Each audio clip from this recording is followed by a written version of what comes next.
Навсякъде по света гласовете, историите и мечтите на жертвите на трафика на хора стоят скрити зад здраво заключени врати.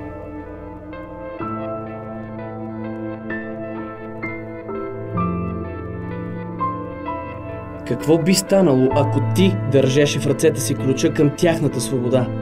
Какво щеше да се случи, ако можеше да отключиш вратата за мечтите им? 18 октомври. Събери хората около себе си и се присъедини към всички онези по целия свят, които се борят да отключат свободата.